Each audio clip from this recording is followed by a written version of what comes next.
Hi, thanks for joining me in another video. 3 years ago, I reviewed the 2022 Hyundai Ioniq 5, and now I'm back behind the wheel of the updated 2025 model. At first glance, it might look the same, but this version has more range, new tech, a NACS port, and a few key design tweaks. Let's take a look at what's new.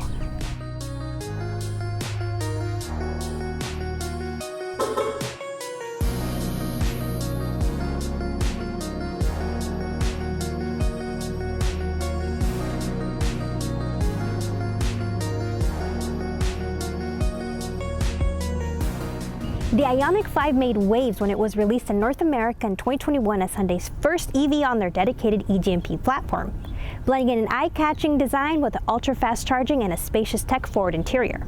For 2025, production has shifted to Hyundai's new Meta plant in Georgia. A rugged XRT trim also joins the lineup this year, but today we're sticking with the all-wheel drive Limited. The Ioniq 5 starts at $42,600 for the SC standard range and goes up to $54,300 for the Limited. Depending on the configuration, the Ioniq 5 can get an estimated range of up to 318 miles. This car we have today has an upgraded 84 kilowatt-hour battery, dual motors, and 320 horsepower. The range clocks in at an EPA estimated 269 miles, and with 250 kilowatt DC fast charging, you can go from 10 to 80% in under 20 minutes. Plus, it's the first Hyundai with the built-in NACS port for Supercharger access. No adapter needed. We'll get into that more later, but first, what's new with the exterior? The Ioniq 5 still rocks its futuristic hatchback profile, but there are a few subtle changes for 2025. The front and rear bumpers have been reshaped slightly to give a more planted, wider stance. There's a new rear spoiler and rear windshield wiper too. It may sound small, but that's a big quality of life update for rainy days. This all-wheel drive Limited trim comes with 20-inch aerodynamic wheels and a sleek gravity gold matte paint, which adds a bit of flair without being too flashy. Up front, we still get the tiny front storage, but that's better than most, which don't have anything at all. I wish this were a bit bigger though. The rear hatch offers up to 27.2 cubic feet of space behind the second row. This is okay, but other similarly sized cars offer better cargo room. The seats have a 60-40 split, which is helpful for certain storage situations. Nevertheless, this is what we can fit in the back.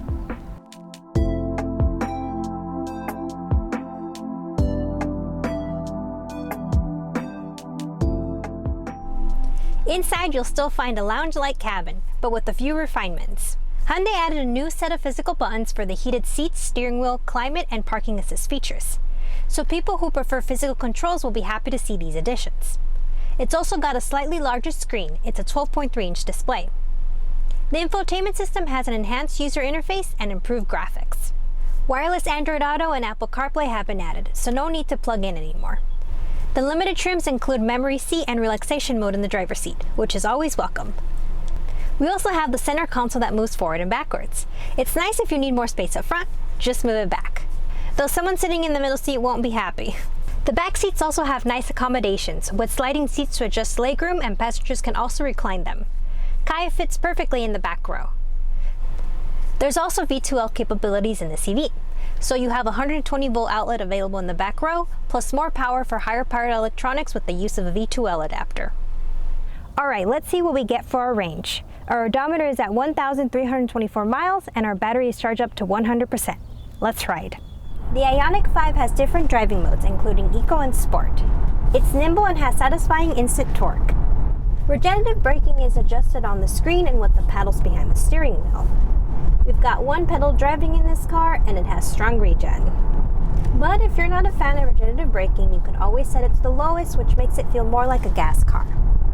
The seating adjustments are great. I'm sitting up high and the windows are wide, so I have a great view of all my surroundings. This EV comes with a lot of standard safety features, including lane keeping assist and traffic-aware cruise control. I feel like the Ioniq 5 has a very composed drive. This updated version of the Ioniq 5 has a new battery for both the standard range and the long-range models. The standard range has seen a 5 kilowatt-hour increase from 58 to 63 kilowatt-hours and a 6.6 kilowatt-hour increase for the long-range models, going from 77.4 to 84 kilowatt-hours. The motors on the Ioniq 5 seem to be the same as they were the last time we took a look at this car, boasting 239 kilowatts or 320 horsepower for the all-wheel drive trim. But the biggest change of all is the NACS port, so let's focus on this for a bit. Hyundai has ditched CCS and gone all in on NACS. For those that don't know, Tesla made their proprietary charging connector an official standard and has been named J3400 or NACS, and is now available to use by all auto manufacturers. The charging rate of the car does not appear to have changed with this updated connector, which is great because the Ioniq 5 is well known for its amazing charging rates. On a DC fast charger, you can expect to charge it up 10 to 80% in just 20 minutes. It also has a 10.9 kilowatt onboard charger, which is plenty to get a full charge overnight at home. The charging port is still on the passenger side. I was hoping that they would have moved it over to the driver's side to match the port placement for the Tesla vehicles. Luckily, version 4 Superchargers have longer cables, so that shouldn't end up being an issue. Even though the charging port changed, the car is still compatible with J-connector and CCS chargers. Adapters are needed though. I'm also quite curious if the standard Tesla adapters will work on this. Let's try some of them out. The Tesla branded J1772 to NACS adapter works without any issues. The price from Hyundai is $340, but if you order one of these directly from Tesla, they're only $50. The Tesla branded NACS to CCS adapter also works. I do believe this adapter also comes with the car. But if you want another, it's also $340 on the Hyundai site, but there are cheaper OEM models out there. Tesla recently delisted theirs, but it was $250. Maybe it'll be back one day. And I'm not even gonna try the CHAdeMO adapter. It won't work. This car wasn't lent to me with the V2L adapter, but NACS V2Ls apparently do exist, but they're harder to get a hold of. I've read online that if you get a J-connector V2L and use a NACS adapter on that, it'll work. So that's an option too. Access to the supercharging network is of course the biggest advantage the NACS port provides. One small caveat though, this car is only compatible with newer version 3 and version 4 superchargers.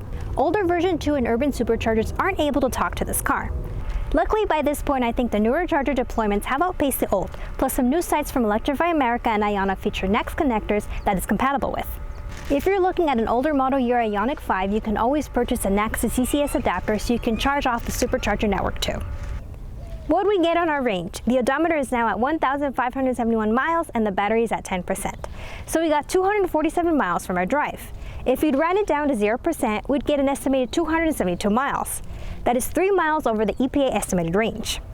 Time to charge up. We're going to connect to these version 4 superchargers. I'm very curious what kind of charging rates we'll see. On 400-volt chargers, the Ioniq 5 maxes out at 150 kilowatts, so we won't get our expected 20-minute charge time. But based on the other EGMP cars we've driven, I'm fully confident that this car is capable of charging very quickly on the appropriate DC fast charger. Okay, let's see what happens. We've preconditioned and we're ready to charge.